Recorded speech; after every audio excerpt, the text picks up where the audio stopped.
So what's up guys, मेरा नाम है दुर्गेश टेक में आपका स्वागत है। आज की वीडियो में बताऊंगा कि मेरे YouTube चैनल का बैनर जैसा आप कैसे बैनर बना सकते हो। और इस टॉपिक पे मैंने पहले भी एक वीडियो बनाई है, उस वीडियो की लिंक आई बटन में और नीचे डिस्क्रिप्शन बॉक्स में लिंक मिलेगी, वहां से जाकर आप वीडियो को देख ले। और इस वीडियो को शुरू करना पहले चैनल को सब्सक्राइब करें, बेल आइकन पर सेलेक्ट करेंगे। ऐसे धमाकेदार वीडियो आपके लिए लाता हूँ। और इस वीडियो को लाइक नहीं किया तो लाइक कर दे और बिना किसी बकवास के वीडियो कर देता है शुरू।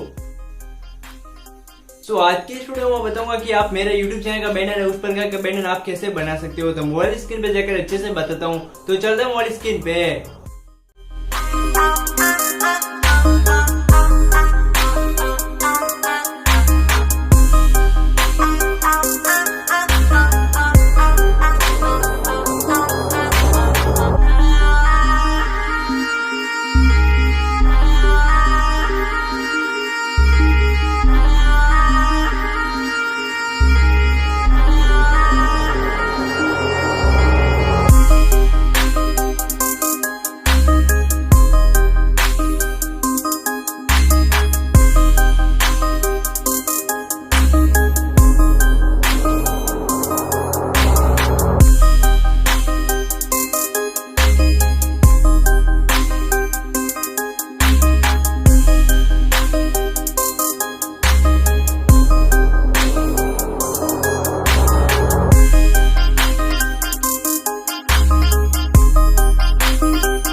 आई होप आपको ये वीडियो पसंद आएगा। वीडियो पसंद आया तो लाइक करें और चैनल को सब्सक्राइब करें, बेल आइकन पर सेलेक्ट करिएगा। ऐसी धमाकेदार वीडियो आपके लिए लाता हूँ। और इस वीडियो को अपने दोस्तों में जरूर शेयर कीजिएगा। बस आज की इस वीडियो में इतने, मिलते हैं नेक्स्ट वीडियो में। तब तक जय हिंद, जय भारत।